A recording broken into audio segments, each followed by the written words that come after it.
과거에 우리의 믿음의 선배들, 또 우리 인생 선배들에 비해서 현대를 살고 있는 우리 인생들이 미래에 대한 불안과 두려움에 훨씬 더 많은 영향을 받고 있죠.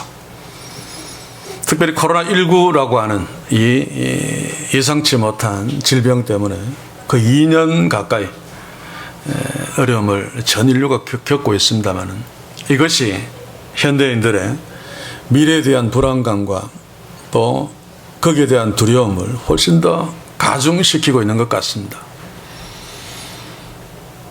요즘 사건들을 보시면 제가 가슴 아프게 본 사건인데, 층간소음 때문에 위층에 올라가서 제법 젊은 부부인데 두 사람을 그만 살해해버린 그 사건을 보면서 직접적인 원인은 층간소음일지 몰라도 본질적인 어떤 원인은 미래에 대한 불안감과 두려움을 이기지 못한 그런 어떤 현상이 아닌가라는 생각을 했습니다. 요즘 정치판 대선 한두 번 치른 게 아니죠. 그런데 과거에 비해서 대선 주자들의 말이나 또 그 선대 본부의 어떤 대처들을 보면 이전보다 훨씬 더 악해졌다, 아니 사악하다는 생각이 들 정도로 이 모든 것들이 어쩔 수 없는 연약한 현대인들의 미래에 대한 불안과 두려움에서 발생되는 것이라고 여겨집니다. 특별히 미래에 대한 두려움과 염려, 우리 하나님의 자녀들에게는 현재의 삶에서 하나님을 경외하지 못하게 만드는, 그래서 현재의 삶에서 기쁨을 빼앗아가 버리는 그런 결정적인 요인이 됩니다. 그러나 더욱 정확하게는 미래에 대한 불안과 염려 때문에 현재의 하나님을 경외하지 못하고, 그러므로 현재의 삶에서 기쁨이 빼앗겨지는 것이 아니라 근본적인 원인은 현재 환경이 어떻든지 간에 현재 내가 하나님을 놓치는 하나님 부재의 삶을 살기 때문에, 하나님을 경외하지 않는 삶을 살기 때문에 미래에 대한 불안과 두려움이 밀려오고, 그로 말미암아 현재의 삶의 기쁨이 빼앗겨져 버린다 라고 하는 것을 우리가 잊지 말아야 됩니다. 오늘 말씀의 주제가 바로 그것인데, 오늘 찬양하면서도 내 소망 죽게 있네 라고 하는 것, 현재 그 주님이 부재하면 이런 고백은 불가능합니다. 현재 주님이 있기 때문에, 주님이 있으면 주님을 경외하게 되죠. 그렇기 때문에 현재의 삶이 어떻든지 간에 내 소망 죽게 있네 라고 고백할 수 있습니다. 내 소망이 죽게 있다는 말은 미래에 대한 불안과 두려움을 그 소망 대신 주로 말미암아 현재 이겨내고 있다는 고백과 동일하죠. 그래서 오늘 우리는 바로 이런 부분을 염두에 두면서 오늘 주신 시편 23편 6절을 함께 보기를 원합니다. 먼저 시편 23편 5절을 한번 봅시다. 거기에 보면 내 잔이 넘치나이다, 다윗이 승리를 노래하고 있는데, 만약에 다윗이 현재에서 하나님 부재 상태에서, 그러므로 미래에 대한 극심한 불안과 두려움에 휩싸여 있다면, 현재 다윗이 만지고 있는 것이 아무리 좋은 것이라 할지라도, 그래서 승리의 잔을 높이 든다 할지라도 그 승리의 잔은 허망한 것일 수밖에 없습니다. 미래가 보장되지 않는 축배는 아무것도 아니죠. 그래서 세상 사람들이 행복이라고 이야기하는 것은 진짜 행복이 아닙니다. 미래가 보장되지 않은, 아니 하나님의 말씀에 의하면 미래가 끝장난 자들의 나는 행복해 라고 축배를 드는 것은 어떤 의미에서는 현재의 불행을 위장하는 정도밖에 되지 않죠. 사랑하는 성도 여러분, 우리가 현재 어떤 상황에 있습니까? 현재 상황이 좋아서 나는 승리해서라고 축배를 들고 있습니까? 아니면 현재 상황만 놓고 나는 큰일 났어 라고 힘들어하고 계십니까?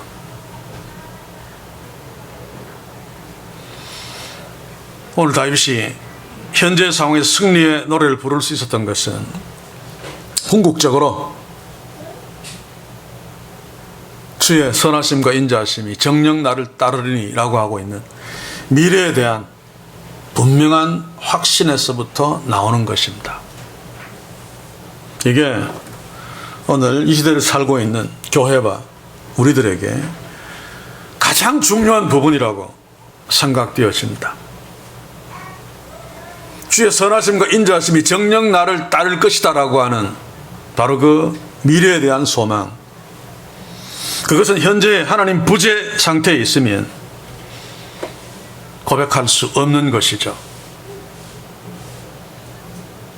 그래서 우리 그리스도인들은 현재 하나님 부재를 가장 세심하게 체크해야 됩니다.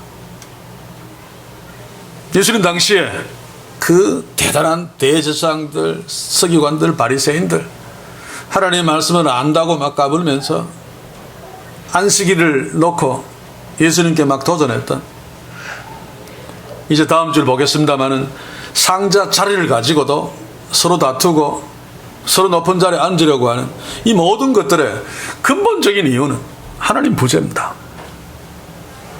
오늘 이 시대 교회들도 바로 이것이 문제죠. 그래서 타락한 거죠. 오늘 교회 목회자들의 가장 큰 중병 중에 하나가 뭡니까? 감투입니다. 감투.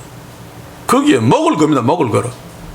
물론 아닌 사람들도 있습니다만 이 모든 것들은 누가 뭐라고 해도 하나님이 없기 때문에 생겨나는 인간의 어쩔 수 없는 부패한 모습들입니다. 교만도 단순히 잘난 척하는 정도가 아니라 하나님이 없기 때문에 교만한 거죠. 그 교만의 본질은 내가 하나님이다 라고 하는 것입니다.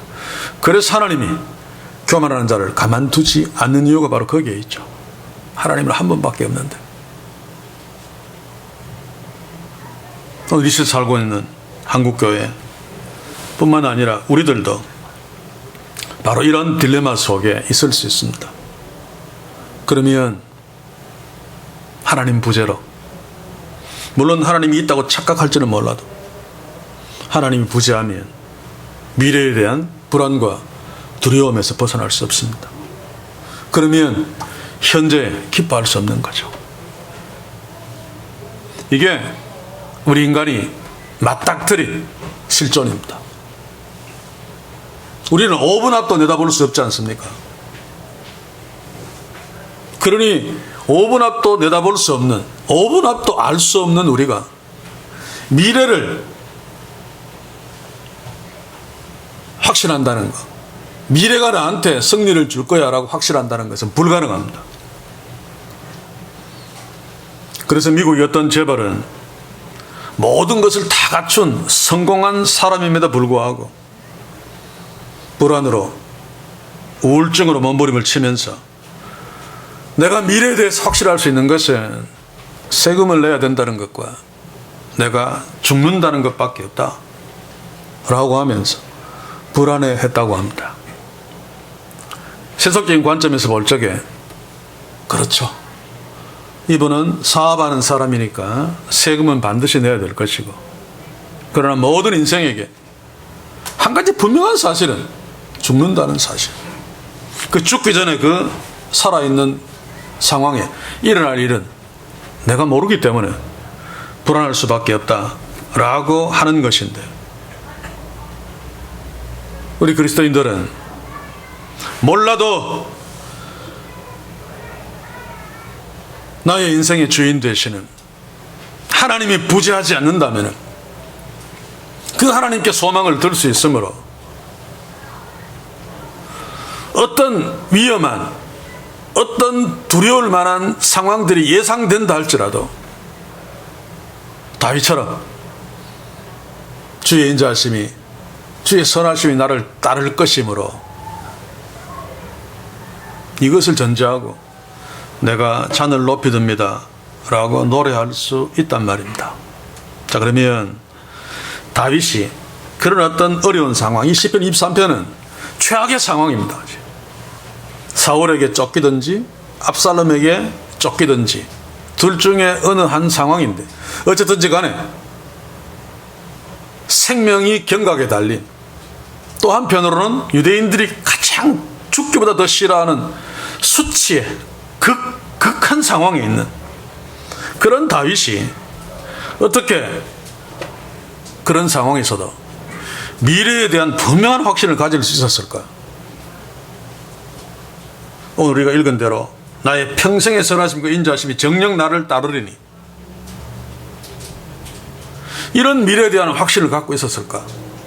그 확신 때문에 현재에서 동굴 속에서 빌빌거리면서도 내 잔이 넘치나이다 라고 노래할 수 있었는데, 어떻게 미래에 대한 하나님의 인도하심을, 하나님의 붙드심을 확신할 수 있었을까? 굉장히 중요한 부분이죠. 이 부분은 과거, 현재가 다 관련되어집니다. 오늘 시편을 보면 23편 2절에서 5절이 그 이유인데, 그가 나를 푸른 초장에 누이시며 잔잔한 물가로 인도하시는도다. 내가 사망의 음침한 골짜기를 다닐지라도 해를 두려워하지 않은 것은 주께서 나와 함께 하시리라. 주의 지팡이와 막대기가 나를 안위하시나이다. 주께서 내 원수의 목전에서 내게 상을 베푸시고 기름으로 내 머리에 바르셨나이다. 이것은 이미 다윗이 과거에 실제로 체험한 내용이 바탕입니다. 현재 지금 그가 동굴 속에 있다 할지라도 과거에 하나님이 나를 푸른 초장에 누이시 잔잔한 물가로 인도하시며 나를 이렇게 축복하셨는데, 그 하나님은 영원하신 하나님이시고 변치 않으신 하나님이죠. 그러니 지금도 나와 함께 하시면서 나를 푸른 초장으로 인도하시며 잔잔한 물가로 인도하시며 푸른 초장에 누이시며 사망의 음침한 골짜기에 내가 있다 할지라도 하나님께서 나를 안위하고 지키신다라고 하는 그런 분명한 현재 하나님이 나와 함께 하고 있다는 체험이 있는 거죠. 이게 체험입니다. 불을 보고 이상한 기적을 체험하고, 이게 하나님 체험이 아니고 하나님이 나와 함께 하신다는 사실을 분명히 믿고 인식하고 있는,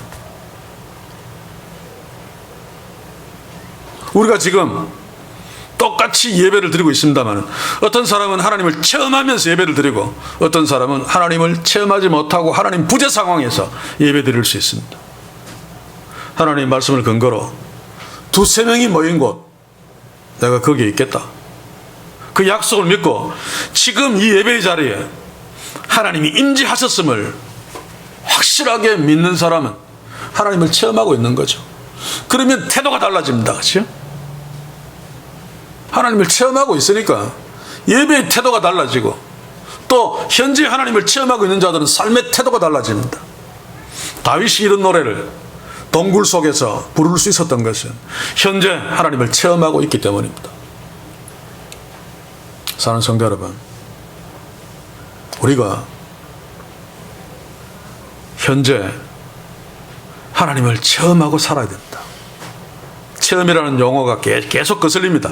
한국교가 이야기하는 그 체험 말고 진짜 하나님이 계시하신 그 하나님, 그 계시의 말씀대로 하나님이 나와 동행하시겠다고 하는 그 약속을 믿고, 그게 잘 안 믿겨질 적에 현재는 안 보이니까, 그러나 그럼에도 불구하고 지나간 날들을 돌아보면 하나님이 나와 함께 하심이 분명하니까 그 하나님이 지금도 나와 함께 하신다라고 하는 고백, 바로 이것이 체험입니다. 구약시대 이스라엘 백성들은 출애굽 때 하나님 이스라엘 백성들을 이끌고 나오신, 열조를 애굽 땅에서 이끌어내신 그 하나님의 일하심을 떠올리면서 현재에도 그 하나님이 우리와 함께 하신다 라고 하는 확신과 고백을 했던 거죠. 우리에게도 동일한 요령으로, 동일한 방법으로 현재의 하나님 나와 함께 하심을 보고 고백할 수 있어야 됩니다. 가장 좋은 방법이 주의 말씀 앞에 서는 거죠. 그래서 주의 음성을 듣는 것입니다. 그렇지 않으면 아무리 현재 상황이 좋아도 미래에 대한 불안감과 두려움을 떨쳐낼 수 없습니다. 우리 인생은. 그러면 좋은 상황에서도 기뻐할 수 없죠. 설령 기뻐한다 할지라도 그것은 허망한 기쁨입니다.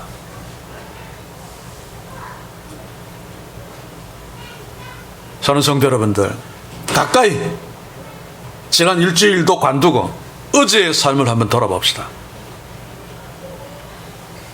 우리는 예상외로 생각보다 하나님 부재의 삶을 훨씬 더 많이 살고 있습니다. 하나님이 가까이 있음에도 불구하고.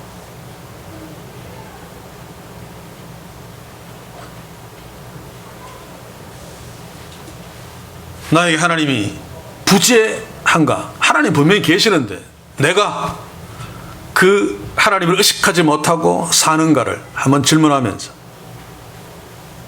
미래에 대한 나의 어떤 반응, 불안과 두려움을 한번 체크해 보십시오. 사랑하는 성도 여러분, 우리가 잘 아는 바울을 한번 보십시오. 특히 빌립보서를 보시면 그가 감옥 안에 있었음에도 불구하고 그것도 사형당할지 풀려날지 알지 못하는 상황입니다. 그래서 바울도 인간이니까 그 부분을 생각할 때 순간순간적으로 불안했습니다. 성경을 읽어보면 행간에서 그것을 느낄 수 있죠. 그러나 그럼에도 불구하고 궁극적으로는 밖에 있는 걱정하는 빌립보 성도들 향해서 기뻐해라 라고 말할 수 있을 정도로 현재에서 그도 기뻐했습니다. 그것은 무엇을 말합니까? 미래에 대한 분명한 확신 때문입니다. 빌립보서 1장 6절 한번 봅시다. 너희 속에 착한 일을 시작하시니가 그리스도 예수의 날까지 이루실 줄을 우리가 확신하노라. 이런 확신이 있었기 때문이죠. 그래서 기뻐하라라고 말할 수 있었고, 바울 자신도 감옥 안에서 불안해하거나 두려워하지 않을 수 있었습니다. 바로 이렇게 이루실 줄을, 미래의 일을 우리가 확신하노라 라고 하는 근거가 뭔가 하면 빌립보서 1장 5절입니다. 첫날부터 이제까지 복음에서 너희가 교제함을 인함이라. 바울은 첫날부터 현재까지 하나님께서 빌립보 교회 성도들을 붙들고 역사하시는 그 사실을 보고 있습니다. 하나님을 체험하고 있는 거죠. 그래서 미래에도 주님의 날까지, 예수님이 재림할 때까지 그 모든 일을 시작하시니까 우리 속에서 그것을 이루실 것이다. 이것은 우리는 실패하지 않는다라고 하는 확신의 고백입니다. 사랑하는 성도 여러분, 아무리 바빠도 아무리 힘들어도 매일매일의 삶 속에서 의식적으로 한 번씩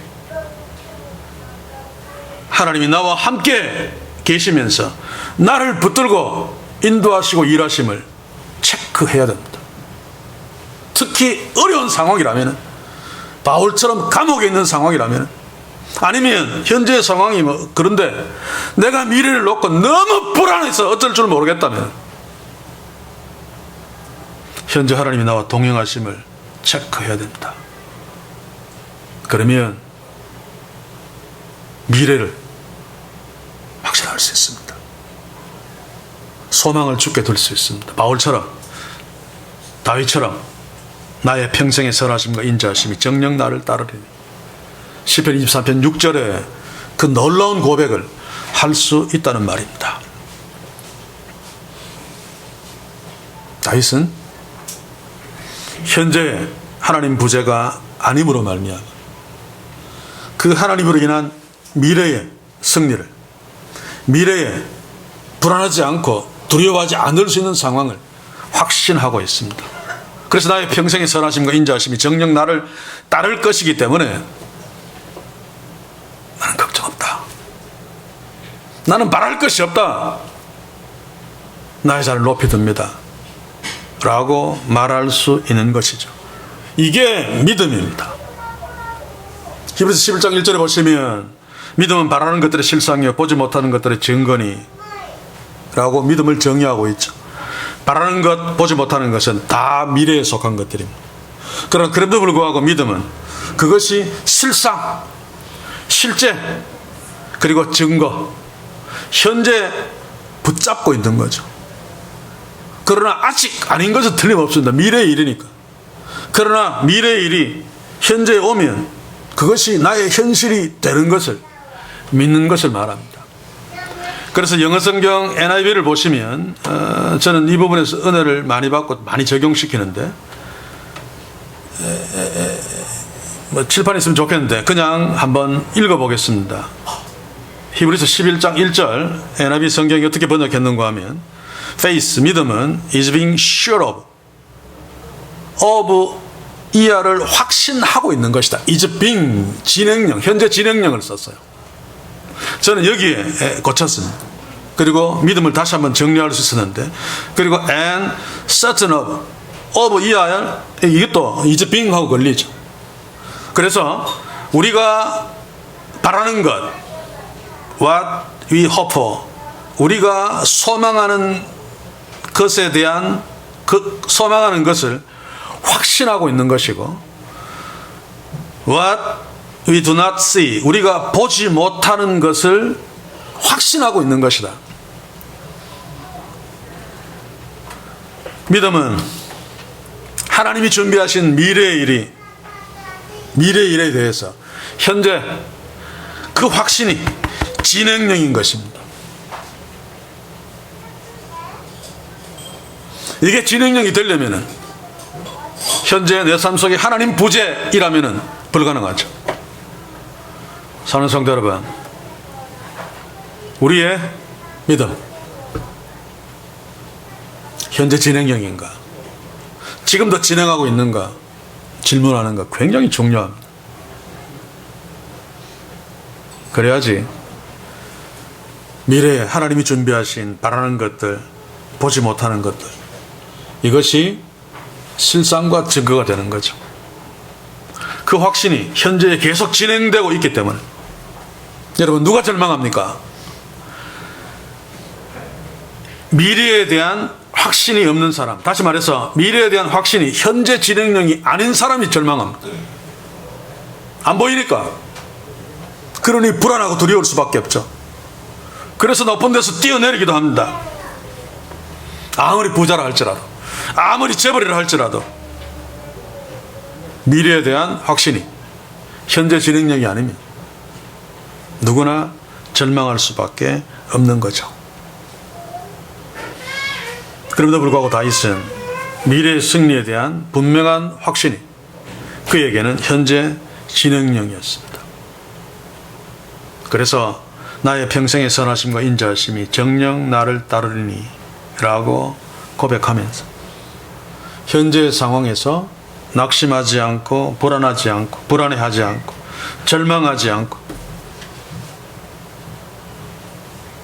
하나님이 주실 승리를 바라보면서 현재 잠도 없는데 현재 하나님이 자기와 함께 하심을 분명히 아니까 내 잔을 높이 듭니다 라고 노래했던 것입니다. 바로 이것이 승리로 이어지죠. 진행형이니까. 하나님이 일하시니까. 결국 다윗은 사울에게 죽지 않았습니다. 압살롬에게 죽지 않았습니다. 그는 이스라엘 역사의 길이 남을, 아니 하나님이 정말로 기뻐하시는 왕으로 우리에게까지 모델이 되고 있는 거죠. 그것은 다윗의 하나님에 대한 현재 진행력의 믿음 때문입니다. 사랑하는 성도 여러분, 우리도 지금 힘들고, 아니 지금 상황이 좋은 사람들이 심리적으로는 미래의 불확실 때문에 더 불안해할 수 있죠. 아무튼 과거에 나와 함께 하신 하나님, 현재에도 틀림없이 나와 함께 하신다. 그래서 불확실한 미래를 바라보면서 하나님이 이 미래를 나에게 승리로 준비하셨다 라고 하는 믿음을 현재에 갖다 놓고 나의 진행령이 되는, 그래서 지금은 아니더라도 반드시 그럴 것이니까 진행령이 되어서 가다가 군중이 막히면 뚫고 가다가 지붕이 막히면 지붕을 뚫고 주님 앞까지 가는, 그래서 궁극적으로 주님이 준비하신 그 승리의 미래를 소유하는, 하나님께로부터 선물 받는 그런 놀라운 축복이 우리 교회와 우리에게 날마다 넘치기를 주의 이름으로 간절히 소원합니다. 자, 이제 다윗의 그 확신의 비밀을 한번 봅시다. 다윗이 확신한 내용이 무엇이길래 그 확신이 사울에게 쫓기면서도 그렇게 여유있게 내 자리 넘치나이다 라고 노래할 수 있었을까? 우리는 본문에서 살필 수 있죠. 다윗이 믿는 구석이 무엇입니까?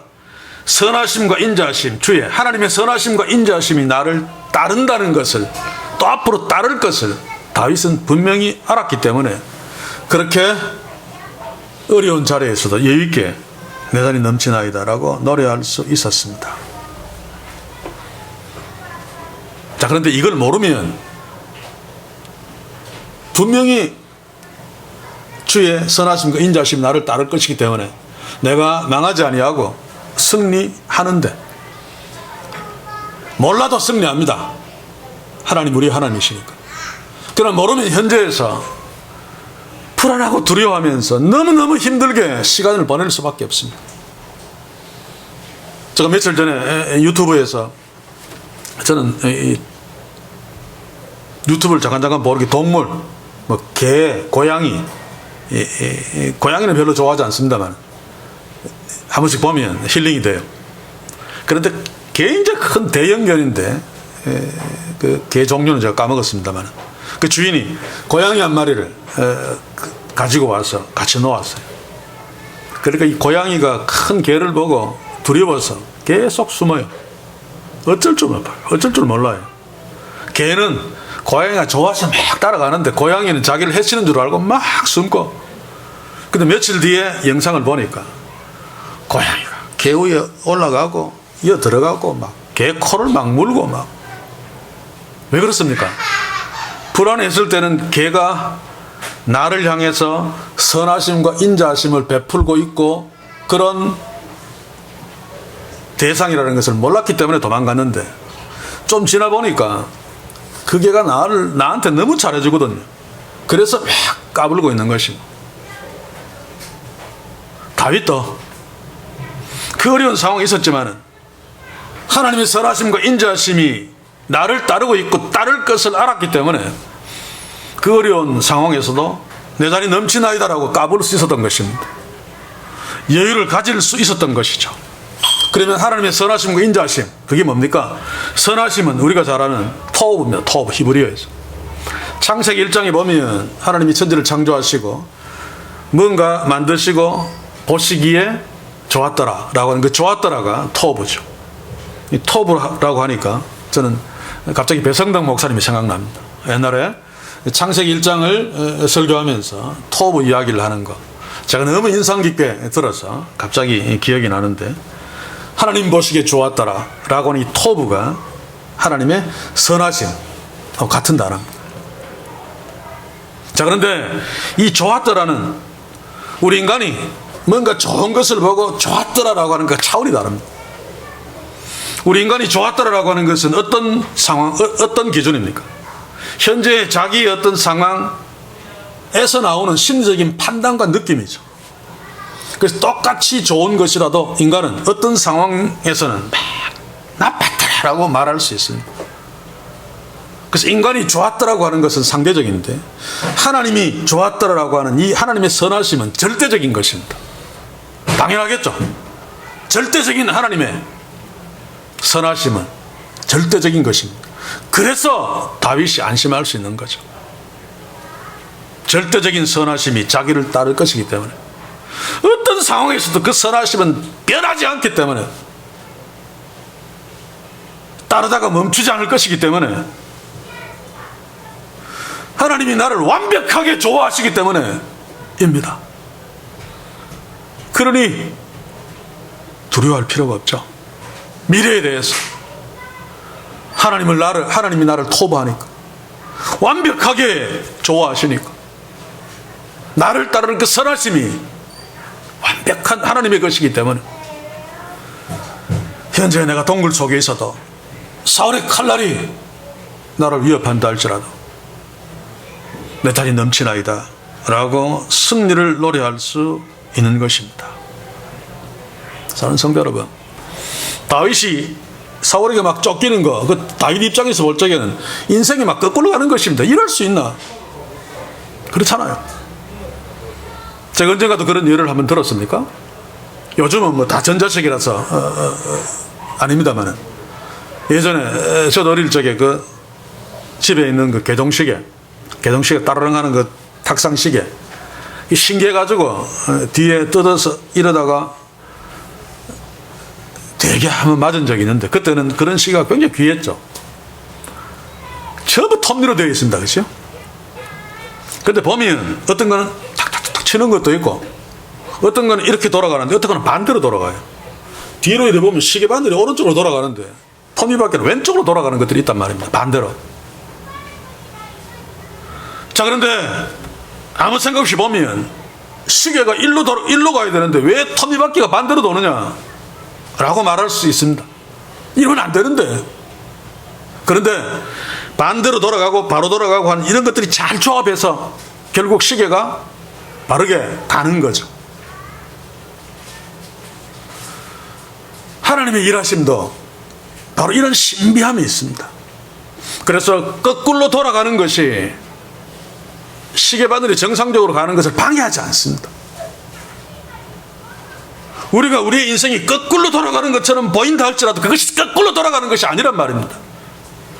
하나님의 절대적인 선하심이 나를 따르기 때문에 그것마저도 하나님의 일하심 속에서 나를 승리케 하는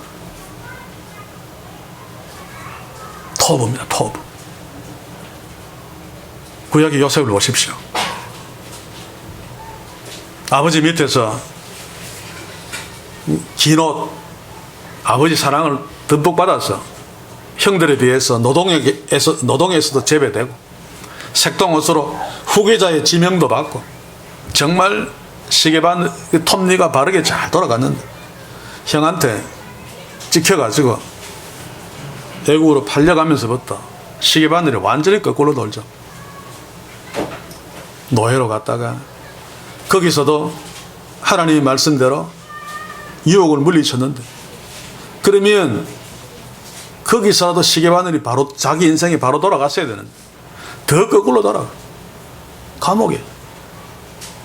그 감옥은 나올 수 있는 감옥이 아닙니다. 몽테크리스토 백작이 들어간 것처럼 한번 들어가면 죽을 때까지 있어야 되는 정치범 수용소죠. 야는 죽여야 되는데 자기 아내를 겁탈을 한 것이 아니라는 것을 알았기 때문에 양심상 죽이지 못하고 하나님이 역사한 거죠. 거기에 집어넣어서 더 이상 말이 퍼지지 않도록. 얼마나 거꾸로 돌아갑니까? 근데 거기서 술관을 만나서 꿈 해몽해주고 결국 그것을 인해서 바로 앞에 서게 됩니다. 그래서 요셉의 시계를 인생의 시계를 보면 계속 거꾸로 돌아가는 것이 바로에게 점점 가까이 하나님이 가져가시고 있는 거죠. 그래서 그 거꾸로 돌아가는 것은 요셉에게 거꾸로 돌아가는 것이 아니었습니다. 바로 앞에 서야지 총리 대신이 될 수 있잖아요. 하나님은 요셉을 축복하시기 위해서 승리자로 만들어서 하나님의 구원 사역에 도구로 영광스럽게 쓰시기 위해서 그리로 끌고 가는데 시계바늘을 톱니바퀴를 끌고 가기 위해서 거꾸로 돌린 것입니다. 결국 거꾸로 돌아간 것이 아니죠. 그래서 우리가 우리의 인생을 볼 적에 우리는 5분 앞도 내다보지 않기 때문에 현재 나의 삶을 보고 왜 거꾸로 돌아갑니까? 라고 두려워하는 것은 어리석은 일입니다. 하나님 부재의 반응이죠. 주께서 말씀하셨습니다. 모든 것이 합력하여 선을 이룬다. 그래서 무슨 말입니까? 모든 것 내가 몰라도 하나님이 하시니까 궁극적으로 나에게 선이 된다 라고 하는 것 믿으라 라고 하는 거죠. 현재 상황을 놓고 자꾸 판단하지 말고 하나님께 맡겨라라고 하는 것이 바로 그 말입니다. 사는 성도 여러분, 우리의 시계는 어떻게 돌아가고 있습니까? 거꾸로 돌아가고 있는 것처럼 보입니까? 그렇다 할지라도 우리 아버지 되신 하나님, 다윗이 고백했듯이 그 선하신 토부가 나와 함께 있습니다. 절대적인 선, 나를 절대적으로 좋아하시는 그 하나님의 좋아하심이 나와 함께하고 있습니다. 절대로 거꾸로 돌아가는 것이 아닙니다. 그러므로 다윗처럼 현재 어려운 상황이 있다 할지라도 그 하나님의 절대선, 나를 절대적으로 사랑하시는, 좋아하시는 그 선이 나를 따르기 때문에 나는 망하지 않는다. 그래서 궁극적으로는 아버지 집에 내가 있을 것이다. 현재에서 내가 승리를 노래할 수 있다. 왜냐하면 승리할 것이기 때문에. 그리고 다윗이 두 번째로 하나님의 선하심과 인자하심, 이 인자하심을 붙들었기 때문에 현재 어려워도 내 잔이 채워졌습니다, 내 잔을 높이 듭니다 라고 까부를 수 있었던 거죠. 여유 있게. 자, 그러면 인자하심이 뭡니까? 히브리어로 헤세드입니다. 그렇죠? 헬라어로는 아가페, 인자하다는 아가파오, 아가페인데 하나님의 사랑입니다. 이게 또 절대적인 사랑이죠. 우리 인생은 뭐 사랑하고 뭐 영원토록 변치 않고 다 거짓말이죠. 그렇죠? 인생은 뭐 이성이든 또 동성이든 가족이든 어떤 조건 하에서 살아가고 있어요. 가족들이 사랑하는 것은 같은 가족이기 때문에, 같은 혈통이기 때문에, 같은 성을 갖고 있기 때문에, 내 아버지이기 때문에, 내 자녀이기 때문에 사랑하는 거죠. 얘네끼리 만났던 것도 다 나는 이유가 없어라고 다 거짓말입니다. 뭔가 이유가 있습니다.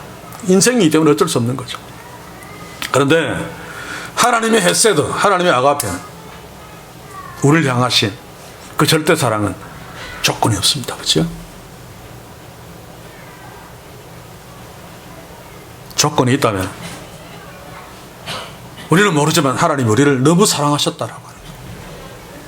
그래서 아들까지 내어주실 만큼. 그 생각하면 저는 아직도 이유를 모르겠어요. 하나님 무엇 때문에 이렇게까지 아들을 죽이시면서까지 우리를 사랑하셨는가? 그의 절대 인자하심, 헤세드 때문입니다. 아가페 때문입니다. 이 헤세드, 하나님의 인자하심은 어디서부터 시작되어집니까? 국률하심에서부터 시작되어지죠. 이유 없이 처참한 꼴을 당하고 있는 우리 인생을 보시고 불쌍히 여기셨기 때문에 우리를 헤세드 하셔서 자기 아들까지 십자가에 매달아 죽이시면서까지 우리를 죄에서 구원하시고 하나님의 자녀 삼으신 거죠. 하나님의 국률하심, 이게 하나님의 은혜입니다. 그 절대적 하나님, 모든 것을 다 하실 수 있는 하나님이 다윗을 불쌍히 여기시면서, 불쌍히 여기셨으므로 헤세드 했습니다. 다윗을 실패하게 그냥 두시겠습니까? 사울의 칼에 죽도록 그냥 두시겠습니까? 결코 하나님은 그렇지 않을 것이, 그렇지 않았습니다. 왜냐하면 다윗을 너무나도 사랑하셨기 때문에 그를 국률히 여기셨어요. 물론 우리 인생은 아무리 국률이 여기고 사랑해도 능력이 없기 때문에 뻔하게 보면서도 해를 입는 것 그냥 어쩔 수 없이 그냥 둘 수밖에 없지만 하나님은 전능하신 분이십니다. 그러므로 하나님의 자녀 다윗, 또 우리, 그의 절대적인 인자하심 때문에 우리는 결코 버려지지 않고, 결코 꼬꾸라지지 않고, 결코 망하지 않습니다. 다윗이 그 한 증거고, 또 바울이 또 그 한 증거입니다. 주의 선하심과 인자하심이 이런데도 그것이 나와 상관없으면 아무것도 아닙니다. 그래 다윗은 나를 따르니 따르리니가 뭔고 하면 그냥 온다는 정도가 아니고 마치 무슨 요즘으로 친다면은 뭐라 그럽니까? 유도 장치에 의해서 아무리 도망가도 따라가는 집요한 추적을 말합니다. 하나님의 선하시고 인자하심이 나를 집요하게 추적하며 따라오는 것을 다윗은 알았기 때문에 그 선하심과 인자하심을 보면서 그렇게 노래할 수 있는 거죠. 요나가 막 도망갔을 적에 하나님이 따라갔죠. 어떤 신학자는 도망가는 요나를 따라간 것이 아니라 요나 앞에 기다리고 있었다라고 하는 표현도 씁니다. 정말 멋있는 표현입니다. 아무튼 요나가 도망가도 하나님은 집요하게 요나를 따라갔습니다. 다윗이 바세바 범죄하고 무너졌어도 하나님의 선하시고 인자하심은 집요하게 다윗을 따라갔습니다. 그래서 다윗이 망하지 않은 거죠. 그 선하심과 인자하심이 지금도 우리를 집요하게 따라오고 있습니다. 저와 여러분들을 집요하게 따라오고 있습니다. 그래서 우리는 망할 수 없습니다. 우리는 무너질 수 없습니다. 그러므로 아무리 미래가 보이지 않는다 할지라도, 아무리 현재가 암담하다 할지라도 불안해하지 말고 두려워 말아야 됩니다. 그 하나님이 지금 나와 함께 있다는 하나님 부재가 아니라면 말입니다. 그래서 현재 하나님을 주목하는 것은 너무너무 중요합니다. 그래야지 그의 선하심과 인자하심이 나를 집요하게 따라오고 있다는 것을 깨달을 수 있습니다. 자, 그런데 이 선하심과 인자하심이 다윗에게 어떻게 따라왔습니까? 정령, 그죠? 정령 나를 따르리. 반드시. 미국 사람들이 영어로 많이 하죠. surely.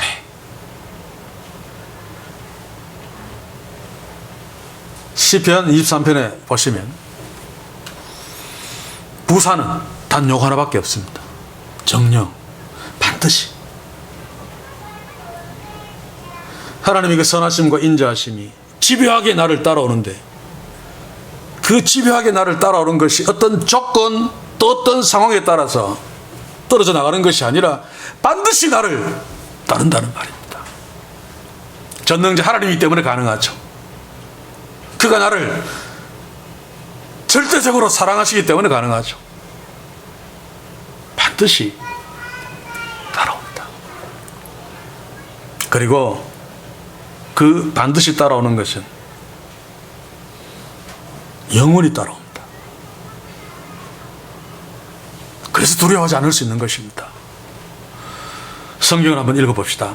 반드시에 대해서 히브리서 6장 13절 15절을 보시면 하나님이 아브라함에게 약속하실 때 가리켜 맹세하실 자가 자기보다 더 큰 이가 없으므로 자기를 가리켜 맹세하여 가라사 내가 반드시 너를 복주고 복주며, 하나님은 반드시 아브라함을 복주셨습니다. 반드시 다윗을 복주셨습니다. 그러므로 반드시 우리를 복주실 것입니다. 아니, 지금 주시고 계십니다. 또 사무엘하 7장 16절을 보시면 네 집과 네 나라가 내 앞에서 영원히 보존되고 내 이가 영원히 경고하리라 하셨다라. 사무엘하 7장 29절 이제 청컨대 종의 집에 복을 주사 주 앞에서 영원히 있게 하옵소서. 주 여호와께서 말씀하셨사오니 주의 은혜로 종의 집이 영원히 복을 받게 하옵소서. 하나님이 다윗에게 주시는 복은 영원한 것입니다. 하나님이 우리에게 주시는 선하심과 인자하심, 그리고 집요하게 우리를 따라오는, 반드시 우리를 따라오는 그 놀라운 하나님의 일하심, 하나님의 복들은 나의 평생에, 다윗은 구약 사람이기 때문에 신약에 나온 이 시대처럼 내세에 관해서 그렇게 분명하지 못했습니다. 그래서 그냥 나의 평생에, 그것은 구약적인 용어로 치면 영원히라고 하는 것 같습니다. 우리는 우리의 평생에 뿐만 아니라 하나님 나라에서 영원토록 그 하나님의 선하심과 인자하심이 정령 반드시 우리를 따라다니며 우리에게 임해 있을 것입니다. 그래서 우리는 반드시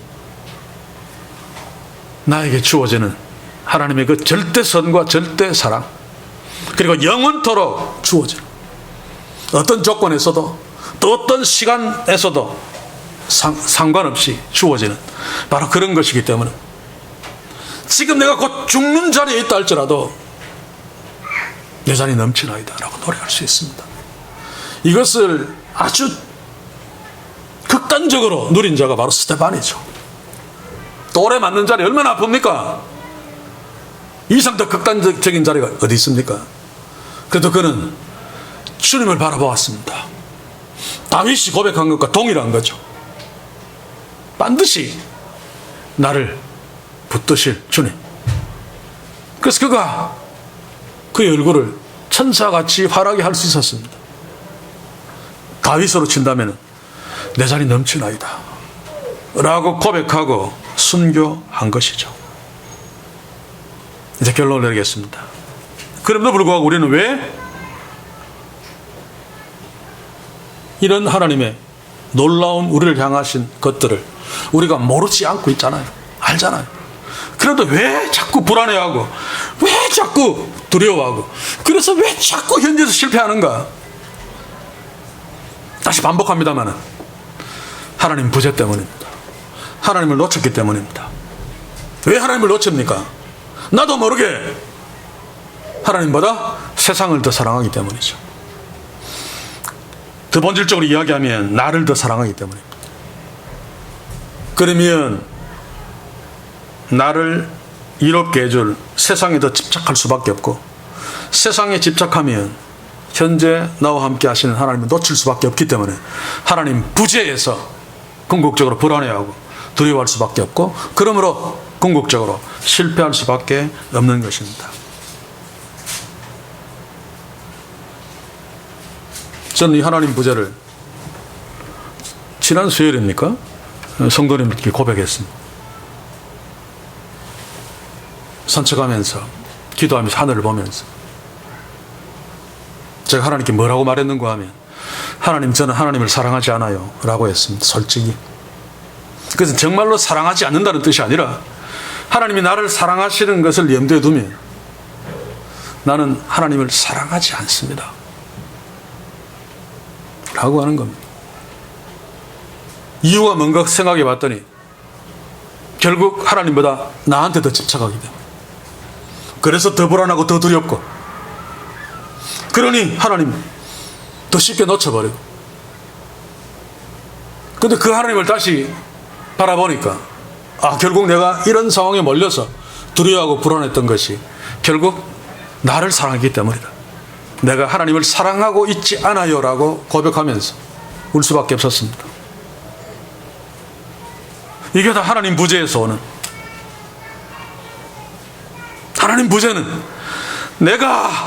나는 아닌 것처럼 보여도 하나님보다 나를 더 사랑하기 때문에 오는 것들입니다. 그러면 우리가 하나님보다 나를 더 사랑하지 아니할 수 있는 것 가능합니까? 가능합니다.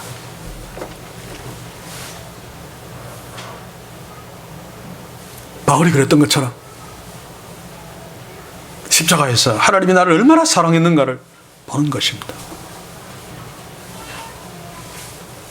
그러면 절대적으로 나를 사랑하는 것을 이렇게 하고 완벽하게 하나님을 사랑할 수 있는 것은 아닙니다. 우리가 죽을 때까지 그렇게 못합니다.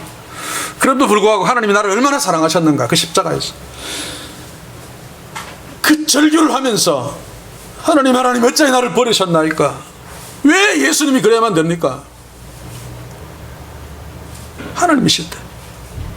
그럼에도 불구하고 그 하나님은 십자가에서 버러지처럼 짐승처럼 비명 지르면서 죽은 것은 우리를 그만큼 사랑하셨기 때문입니다. 그 사랑을 알면 하나님을 그래도 사랑할 수 있습니다. 그래서 날마다 말씀 앞에서 주의 십자가를 주목하는 것이 필요합니다. 그래야지 미래에 대한 불안과 두려움에서 벗어날 수 있습니다. 바울이 감옥 안에서도 미래에 대한 불안과 두려움에서 벗어날 수 있었던 것은 하나님이 나를 어떻게 사랑하셨는가? 아들을 죽이면서까지 나를 사랑했는데 나한테 이렇게 투자하신 하나님이 나를 그냥 버려둘 리가 없다. 아들까지 투자해서 나를 하나님의 자녀 삼으시고 이렇게 지금까지 끌고 왔는데 감옥 속에 나를 그냥 버려둘 리 없다. 바로 그거죠, 그거. 십자가에서 항상 그것을 보아야 됩니다. 하나님이 나를 얼마나 사랑하고 계시는가. 그러면 그 전능자 하나님이 나를 그렇게 사랑하고 있는데 이 세상에서도 그저 돈 때문에 막 불안과 두려움이 있다면 한국에서 제일 돈 많은 자가 나를 그토록 사랑하고 있다면 그 돈에 대한 불안감에서는 벗어날 수 있겠죠. 그렇듯이 전능자 하나님이 나를 그렇게 사랑하고 있는데 두려워할 게 뭐 있습니까? 날마다 말씀 앞에서 하나님을 만나십시오. 그렇지 않으면 종교적으로도 이상한 짓을 할 수밖에 없습니다. 수많은 그리스도인들이 이적 찾아 헤매고 신비한 체험, 금리빨, 입신, 방언, 병 낫는 거 이러는 이유가 뭔 줄 아십니까? 불안하기 때문입니다. 두렵기 때문입니다. 그것은 하나님이 부재했기 때문입니다. 그러니 기적 찾는 거죠. 뭔가 눈으로 보고 만지고 증거를 붙들어야지 그 불안감이 해소될 것 같으니까. 그런 자들이 하나님의 말씀 앞에 서서 말씀하시는 하나님을 만난다면 정말 좋을 텐데, 사랑하는 성도 여러분, 매일의 말씀 묵상을 놓치지 마십시오.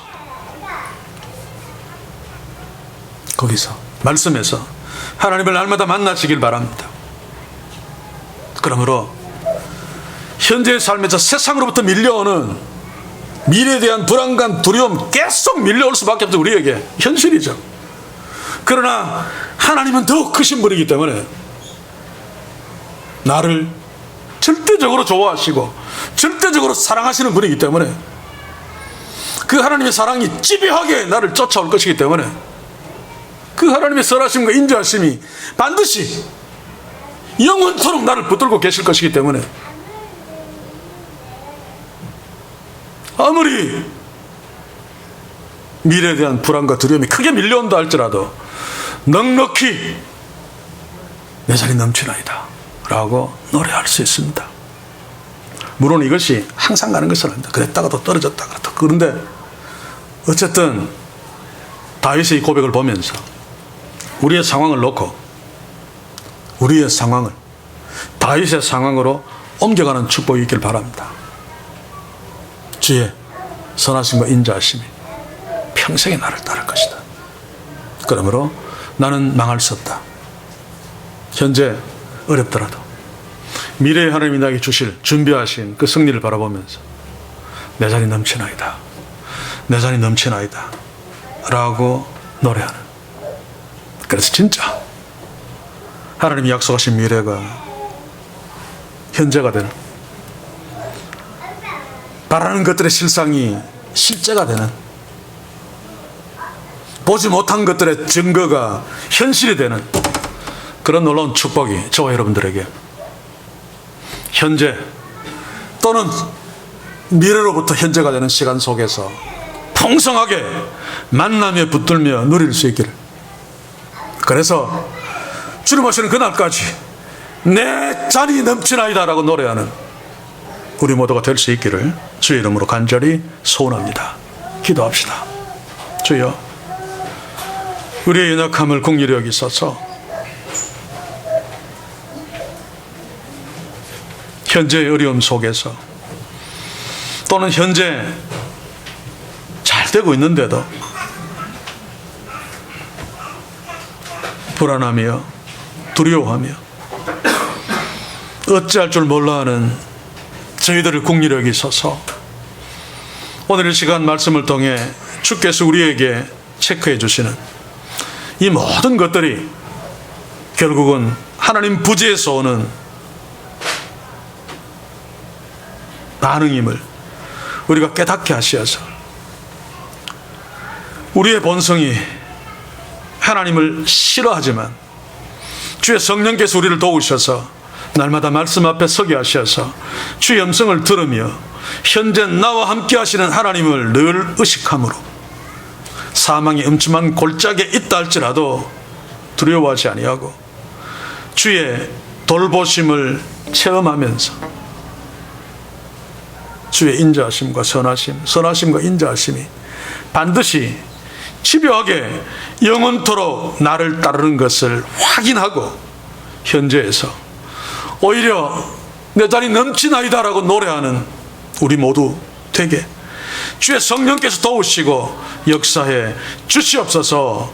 예수님의 이름으로 기도하옵나이다. 아멘.